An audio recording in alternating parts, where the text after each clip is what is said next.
दारू पिए हैं हम दारू पी रहे हैं। नहीं, रात के 9 बजे ये ले लीजिए। नहीं आकर के नाटक माने ये सब गलत शब्दों का प्रयोग नहीं गलत क्या आप क्यों नहीं बात कर रहे हैं? बात क्यों नहीं कर रहे हैं? एसपी साहब से आपको बात करनी चाहिए ना सर।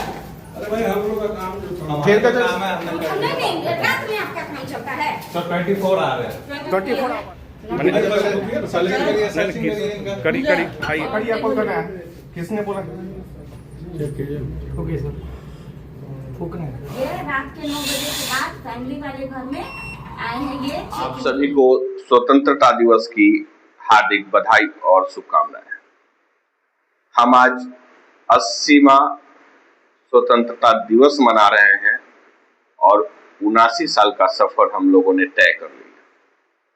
इस उम्मीद में चंद्रशेखर आजाद, भगत सिंह, खुदीराम बोस, बैकुंठ शुक्ल, लंगट बाबू, योगेंद्र शुक्ल, महात्मा गांधी, जवाहरलाल नेहरू, वीर सावरकर, न जाने कितने लोगों ने अपनी शहादत और कुर्बानी दे दी। लेकिन हम आज भी उस मानसिकता के अधीन है जो इस देश को खोखला बना रहा है। हम वैसे राजनीतिक व्यवस्थाओं के अधीन है जो अपराध नीतियों की प्रशंसा करता है। हमारे देश का संवैधानिक संरचना ऐसा है कि एक अपराधी, एक हत्यारा, बलात्कारी इस देश में मुख्यमंत्री, विधायक, सांसद, प्रधानमंत्री और राष्ट्रपति बन सकता है। कोई बोलने वाला नहीं। राजनीतिक मजबूती होनी चाहिए, पैसा होना चाहिए, विभिन्न प्रकार के उद्योग जैसे कि लड़कियों का सप्लायर होना चाहिए, महिलाओं पे अत्याचार करने वाला होना चाहिए। ऐसे सभी अपराधों में जो निपुण होगा वो इस देश में सदनों में बैठेगा और वो इस देश का प्रधानमंत्री बन सकता है, राष्ट्रपति बन सकता है, इस देश के राज्यों के अंदर मुख्यमंत्री बन सकता है। और यही आजादी का मतलब है। और आजादी का मतलब यह है कि इस देश में अंग्रेजों ने एक पुलिसिंग व्यवस्था और एक कलेक्टर व्यवस्था शुरू किया।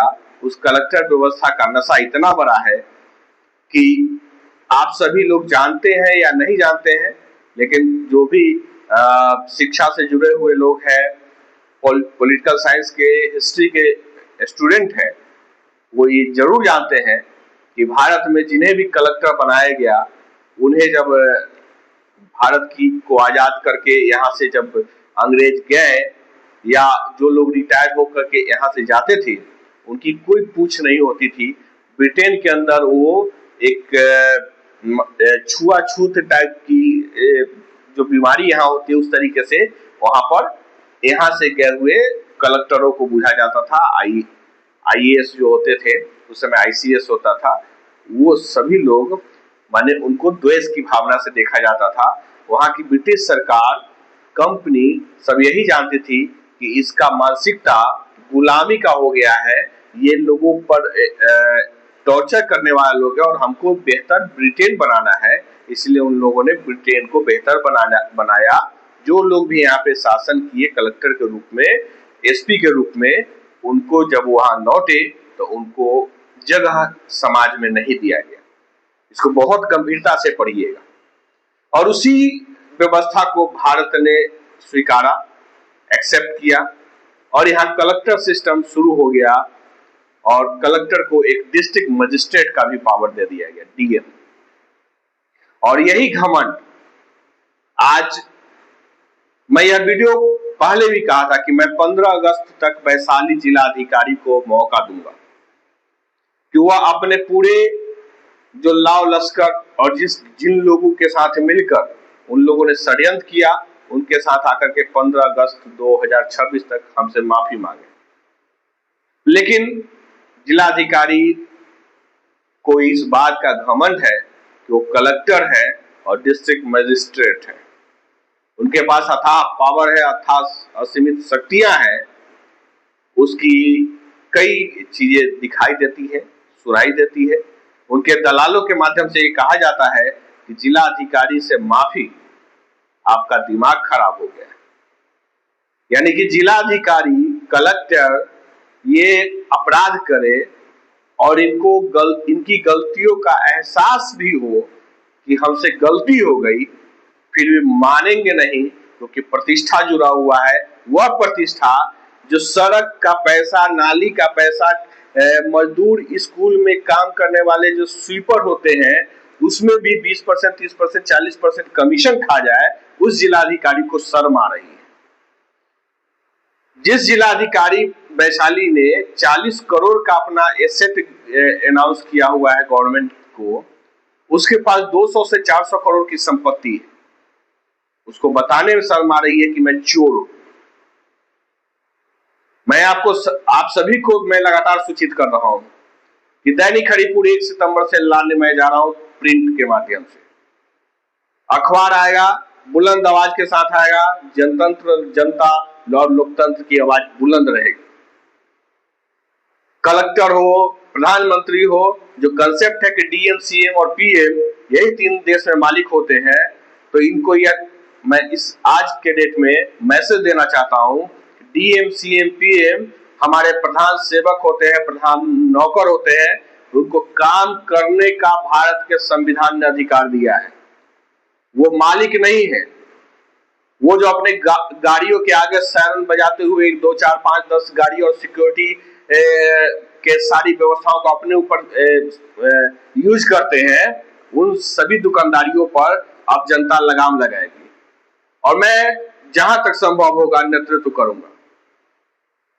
मुझे कई माध्यमों से डराया जाता है, कहा जाता है, क्योंकि समाज के वैसे लोग कहते हैं जिनका नाम खोलूंगा तो फजीयत हो जाएगा, कुछ रिश्ते खराब हो जाएंगे मेरे साथ, कई लोग टूट जाएंगे, इसलिए मैं किसी का नाम नहीं लूंगा, क्योंकि उन लोगों की रोजी रोटी और दलाली से ही कुछ पेट भर रहा है। कोई उप मुख्यमंत्री का गुरु है तो उसका बेटा सब जगह फोटो खिंचवाते हुए चल रहा है, सारे आईएएस आईपीएस के दरवाजे पे जाकर के भैया भैया करके करता है। मैंने पोस्ट में भी लिखा था कि यह तमाशा कई तरीके से लोग करते हैं। मेरे साथ हुए घटनाओं को लेकर इस देश में, इस राज्य में, इस जिला के अंदर किसी ने हिम्मत नहीं जुटाई कि इस पर टिप्पणी की, यानी कोई भी सत्ताधारी दल के लोग या विपक्ष के भी।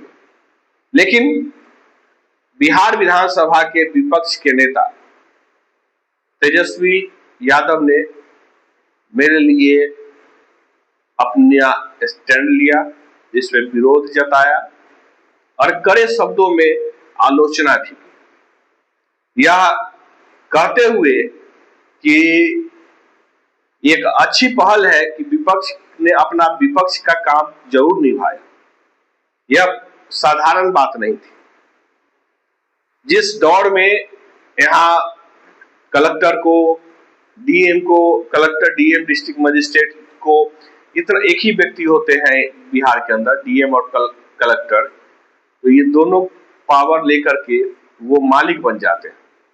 डीएम को लोग, आम पब्लिक में भी ये भ्रांति है कि मालिक, किस बात का मालिक है वो हमारा नौकर है, अपनी औकात में रहे, उसको सुविधा जो मिला है उस पर वो काम करे, लोगों की सुविधा के लिए वो है, हमारे टैक्स के पैसे से, हमारे एक चाय पीने के पैसे से, या हम भोजन में कुछ भी कर ले, उनके हमारे खाने से पहले जिलाधिकारी के पॉकेट में हम पैसा देते हैं। इस देश को संचालित करने के लिए हम पैसा दे रहे हैं और यहाँ का कलेक्टर आंख दिखाएगा।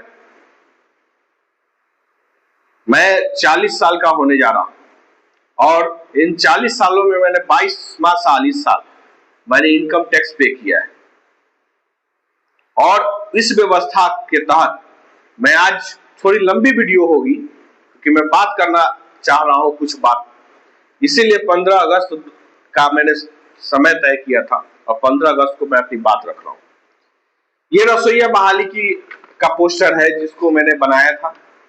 इसमें अनियमितता जिलाधिकारी के नेतृत्व में है, उसी को मैंने दर्शाया था।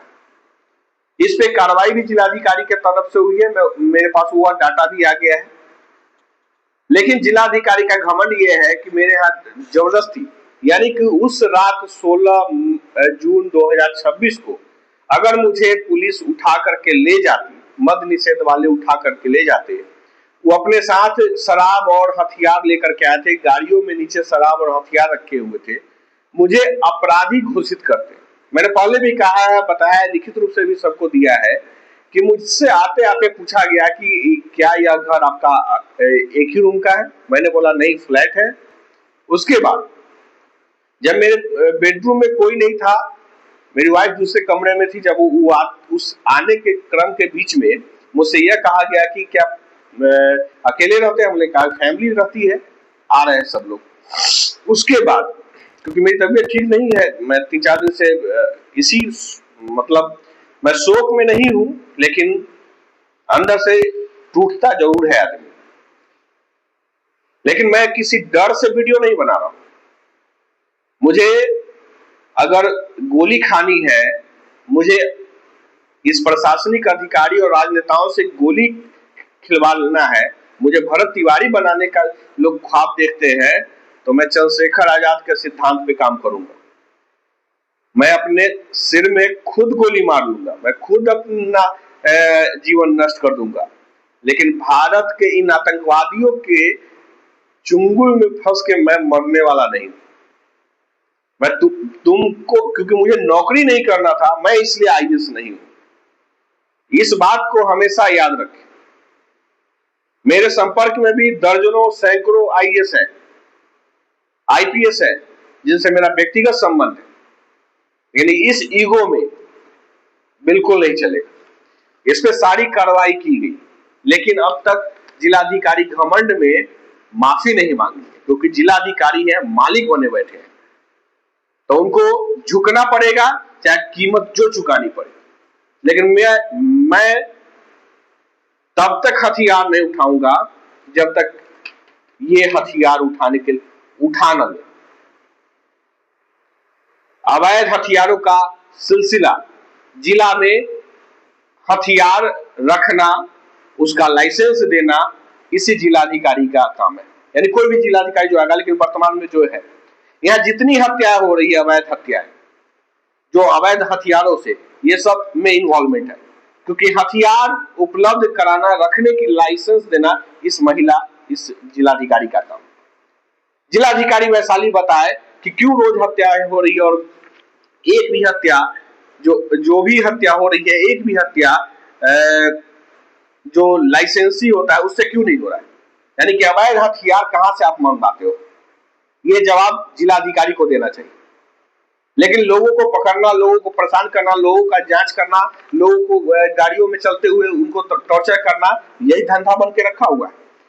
मुझे इसी लेटर के बाद जो मैंने पोस्टर बनाया था, 15 तारीख के डेट में मुझे अनुमंडल पदाधिकारी का पत्र आता है, लेकिन 15 के डेट का है, लेकिन मुझे 16 तारीख को 2:36 पे उनके कार्यालय से एक विभूति है कार्यालय में, उसने मुझे लेटर भेजा। मैंने जब शाम में जाकर के एसडीओ से मिलने का प्रयास किया, तो एसडीओ साहब ने मिलने से मना कर दिया और कहा कि मुझे लिखित रूप से जवाब चाहिए। कहवाया, मिले नहीं, लेकिन मैं मिलने गया था। उसके बाद मैंने 8:57-58 पे रात में ईमेल कर दिया, सारे ऑडियो प्रमाण मैंने उनको भेज दिया कि इस महिला के रसोईया बहाली में अनियमितता थी, सारी डिटेल भेज दिए। तो रात के 9:30 बजे के बाद मेरे घर पे छापेमारी हुई, पूरा डिटेल आप लोगों ने देखा है। मेरी वाइफ के साथ भी बदतमीजी हुई, मेरे साथ तो हुआ है, जो हुआ है सो तो हुआ है। और जब स्वाभिमान पे पड़ा हुआ है, तो ये भूल जाए कोई कि मैं अपने स्वाभिमान के साथ समझौता करूंगा, और मेरा स्वाभिमान अगर अभिमान में बदल गया, तो यह प्रशासनिक तंत्र, संविधान और पूरा सिस्टम चंद्रशेखर आजाद के रूप में मुझे देखेगा। तो इस बात से मुझे डराने का प्रयास न करे कि तुम आजाद भारत में, और अंग्रेजों ने भी इस तरीके की व्यवस्था नहीं अपनाई होगी जो व्यवस्था यहाँ आज वर्षा सिंह अपना रही है। 17 तारीख की सुबह में, 16 के रात में मैंने वीडियो बनाया, सारी चीजों को वायरल कर दिया। 17 की सुबह से उन्होंने जिलाधिकारी के नेतृत्व में एसडीओ हाजीपुर बैठा जी जो है, उन्होंने पूरी टीम लगा दी हमसे समझौता करने के लिए, वीडियो हटाने के लिए, सारी बातों को हटाने के लिए।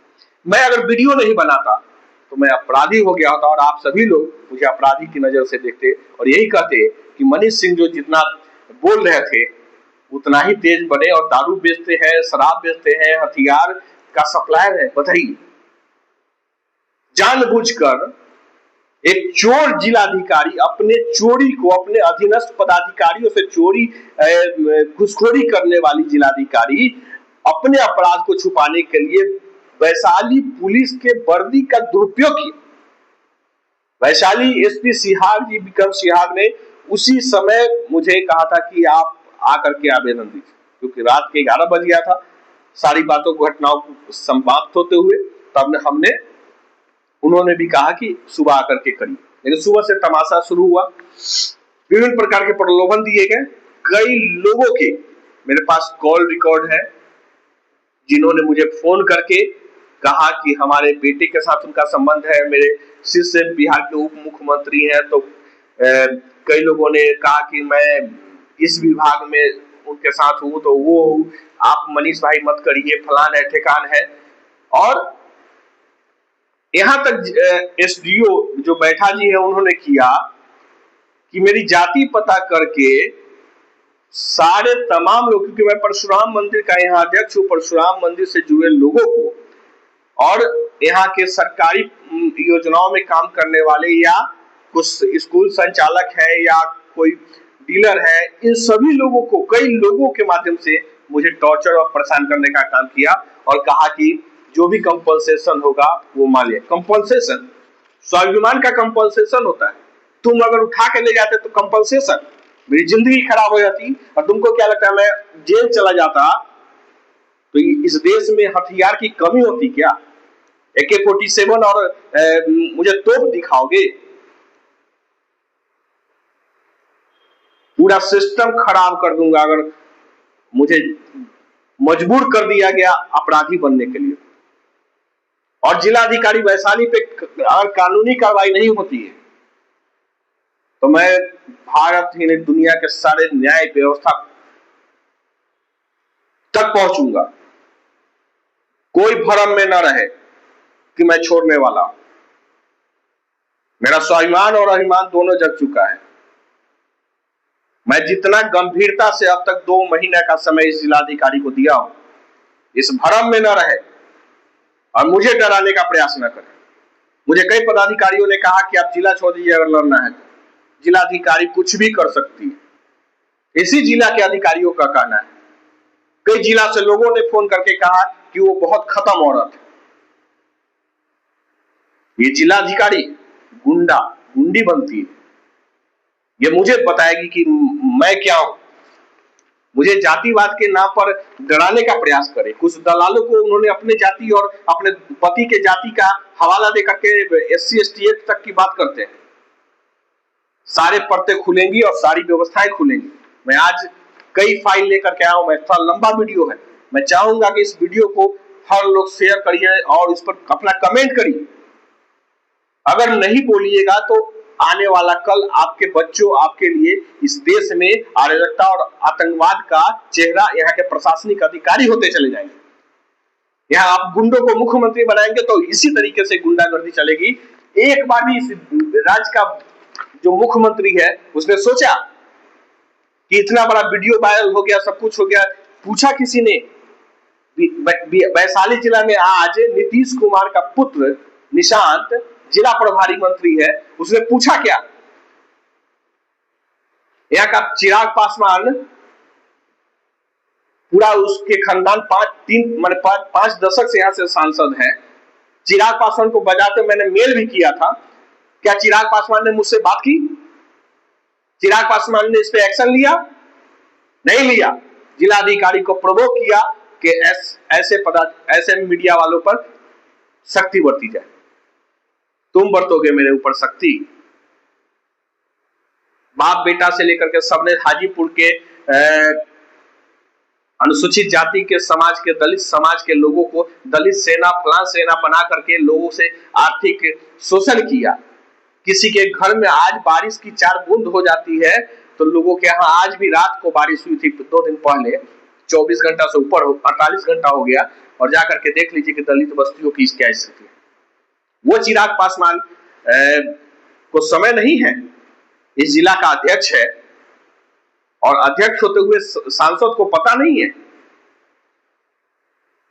इस जिले में क्या हो रहा है, उसके संसदीय क्षेत्र में क्या हो रहा है। वो दलितों के मृत्यु पे रोना रोने कहीं कहीं जाएगा। भरत तिवारी तक माने भाजपा के दलाली हनुमान बनने गए थे और पूरे परिवार को सत्यानाश से मिला दी। मार्केटिंग हो रही है। अरे हिम्मत है तो आके मुझसे बात करो कि तुम अपने बाप बेटों ने 5 दशकों में इस जिला का क्या हाल कर दिया है। करप्ट जिलाधिकारी को इस तरीके से सर पर बैठा करके रखे हो। सिस्टम ने किसी ने क्वेश्चन नहीं किया। मैंने उसी दिन बिहार के मुख्य सचिव, डीजीपी, पटना हाई कोर्ट के मुख्य न्यायाधीश, सुप्रीम कोर्ट के मुख्य न्यायाधीश, गृह मंत्रालय बिहार सरकार, मुख्यमंत्री बिहार सरकार, भारत सरकार गृह मंत्री, प्रधानमंत्री, राष्ट्रपति सबको मेल किया। और जब मेल कर दिया और सीसी में मैंने डीएम और एसपी को भी रखा था, तो 1 घंटे के बाद वैशाली जिलाधिकारी ने एक महिला कार्यपालक दंडाधिकारी हैं कुमारी प्रतिमा गुप्ता, इनसे वही एसडीओ के लेटर में 2-4 लाइन जोड़ करके इनकी अपराध नीति को इसमें 2-4 लाइन जोड़ करके मेरा नाम भी जोड़ दिया कि इसमें इनकी कहीं संलिप्तता हो सकती है, यानी कहीं हो सकती है, कोई प्रमाण नहीं। ये गुप्ता बताएंगी कि मेरी संलिप्तता गुप्ता कभी मिली है मुझसे। कार्यपालक दंडाधिकारी जो गुप्ता है, कुमारी प्रतिमा गुप्ता, ये हमसे कभी मिली है। 50-50 रुपए वो वसूलती है नोटरी के नाम पे और प्रमाण पत्र देने के नाम पे, और वो लोग मेरे ऊपर एफआईआर करेगा, बनावटी बातें करेंगे। तो ये भरम में कोई ना रहे कि मैं किसी को छोड़ने वाला हूं। मैं एक आदमी को जो दारू पकड़ने आया था हथियार लेकर के, कुमार अभिनव और उसके साथ पूजा कुमारी, जिसको घमंड था, इतना मैंने ललक था कि मैं 0-0 मुंह में डालने के बाद भी आ गया, तो बेचैन थी कि नहीं किसी भी कीमत में ले जाना, क्योंकि डीएम का आदेश था। बेचैनी वीडियो में भी आपने देखा होगा, मैं अभी वीडियो छोड़ रहा हूँ, देखिए। बगल वाला कमरा भी आपका है। उमर सर 39। ये लोग आए हैं रात के लगभग 9-9:30 बजे के बाद। नहीं फिर वही बात है, तुम कैसे कर रही है, क्या दिक्कत है करना तुमको, उससे क्या दिक्कत है, 0 है तो। अरे हाउस में उसमें भी बना 0 है, वहाँ देखो वो देखिए, करो ना, तुमको जो बोल रहे हैं करते हैं हमेशा यही बात करते हैं साइड होकर। ठीक है अभी सब है तो फिर बोला जा रहा है वो, इनका भी चलिए ठीक है, मैडम का ले लिया। नहीं, उस वीडियो के बाद आपने देखा कि किस प्रकार से वो लड़की पूजा जो है, इसका नाम पूजा है, मुझे पता चला, मैंने पता करवाया, बेचैन है। क्यों बेचैन है पता नहीं, क्यों दलाली में इतना संलिप्त होना चाहती कि मतलब लोगों को परेशान करना।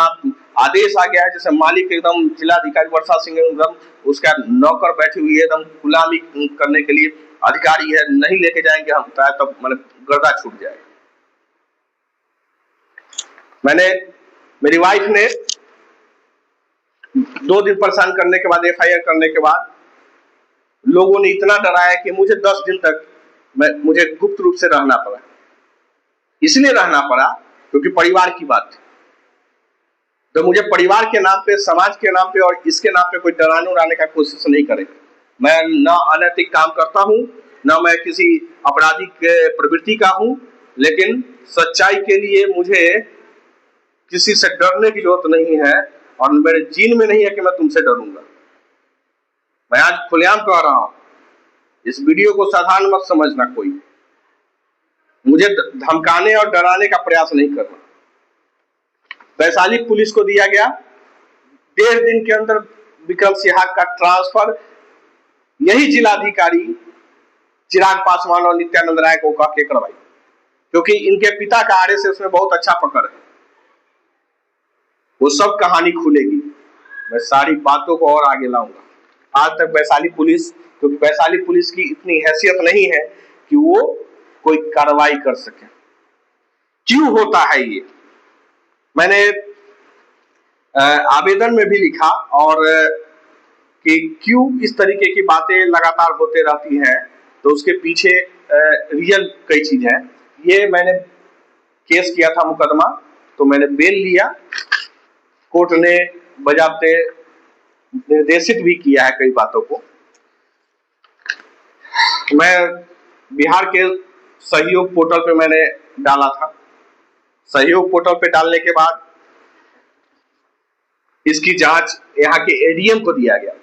एडीएम ने मुझसे बिना मिले बात किए हुए उसने जिला अधिकारी वर्षा सिंह की दलाली का प्रमाण दिया कि उसने एक ही लाइन लिखा कि भ्रष्टाचार उजागर करने के कारण, एक मिनट, उन्होंने लिखा कि अनुमंडल पदाधिकारी हाजीपुर के पत्रांक 982 दिनांक 13/7/2026 द्वारा संयुक्त जांच प्रतिवेदन यानी कि एसडीओ और एसडीपीओ दोनों का प्रतिवेदन के आधार पर उल्लेख किया गया है कि परिवादी वर्णित सभी आरोप तथ्यहीन और साक्ष्यों से परे। इनके द्वारा लगाए गए आरोप गिरफ्तारी वारंट आदि से क्षुब्ध होकर किया गया। गिरफ्तारी वारंट, एडीएम साहब आपको ये बताना पड़ेगा कि मेरे ऊपर गिरफ्तारी वारंट कहाँ है, और गिरफ्तारी वारंट आप दिखा दीजिए। आपको दिखाना पड़ेगा। मैं आरटीआई से लगाऊंगा आपके ऊपर, और आपको दिखाना पड़ेगा कि गिरफ्तारी वारंट कहाँ था मेरे। मैं तो खुलेआम घूम रहा था, मैं लगातार वीडियो बना रहा था। मेरे ऊपर गिरफ्तारी वारंट था तो क्यों नहीं गिरफ्तार किया? दलाली में इतने एडीएम साहब मस्त हो गए कि गुंडागर्दी पे आ गए। दलाली से उठो, इस जिला में रहना है तो सिस्टम में रहना होगा, भारत के संवैधानिक संरचनाओं में रहना होगा, और दलाली करोगे इस डीएम के तो नहीं चलेगा। अनुमंडल कार्यालय हाजीपुर से इसमें संयुक्त प्रतिवेदन अनुमंडल पुलिस पदाधिकारी और अनुमंडल पदाधिकारी। अनुमंडल पदाधिकारी बैठा जी दलाली में इतने लिप्त हैं कि इन्होंने बहुत सारी सीमाएं पार की है, और बैठा जी यहां से चले भी जाएंगे तो बैठा जी का पूरा कुंडली वैशाली ही नहीं, इनके पूरे सभी जगहों पर पदस्थापित का कुंडली खोला जाएगा।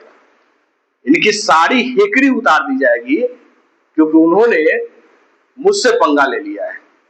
उन्होंने इसमें जो लिखा है उसका जवाब उनके कई पुस्तों से नहीं लिखा पाएगा, नहीं दिया पाएगा।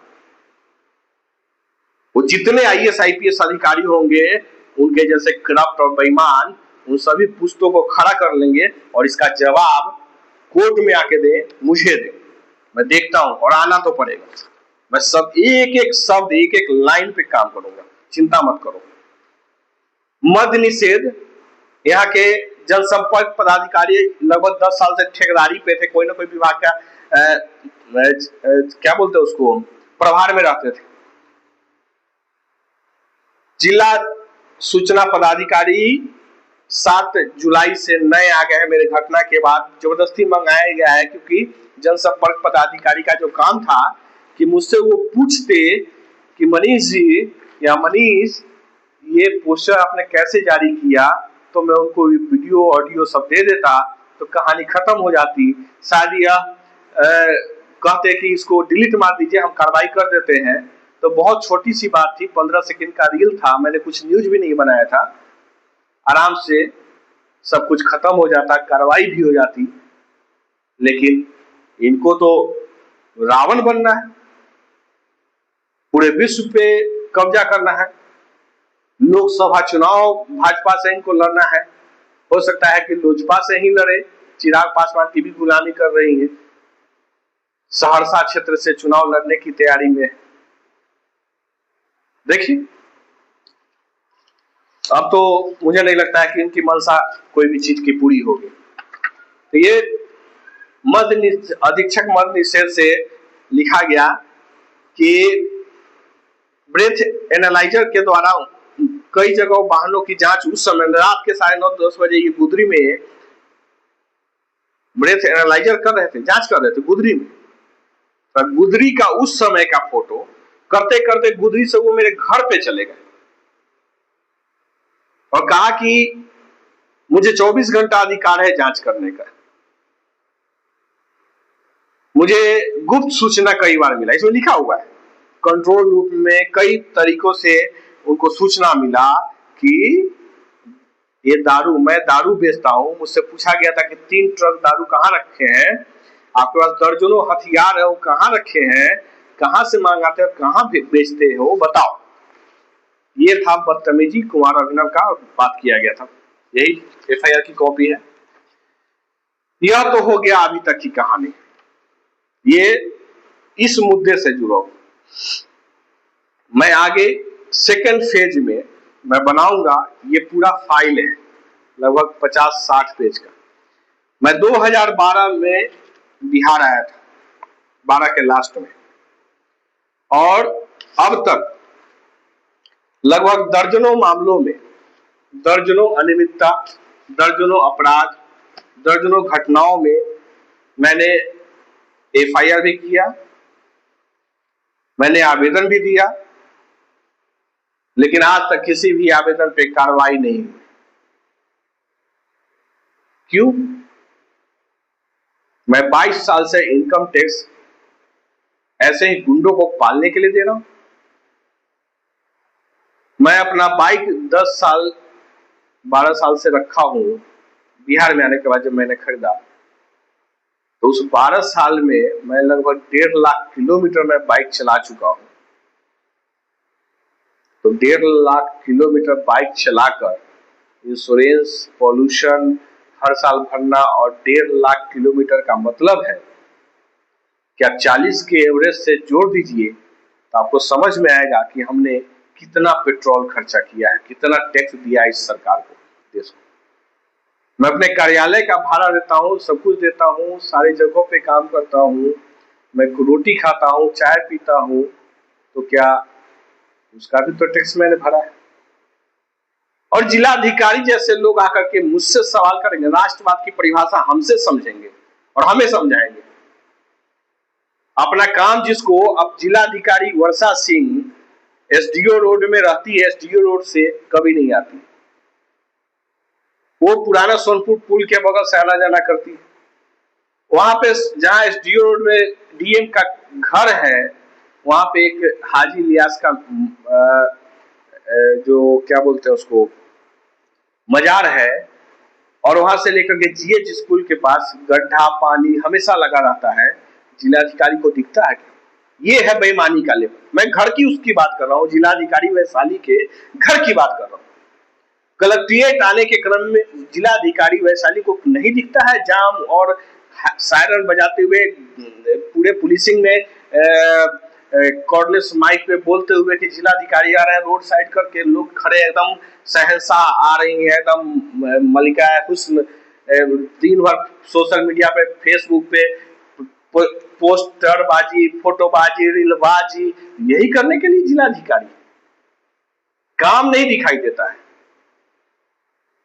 जौहरी बाजार हो, हाजीपुर का कौन सा एरिया नहीं, रामोसी चौक हो, सभी जगह अपराध पल रहा है। और रामोसी चौक पे अपराध, जो गुंडागर्दी और हत्या हुआ, ये जिलाधिकारी के मानसिकता के कारण हुआ है।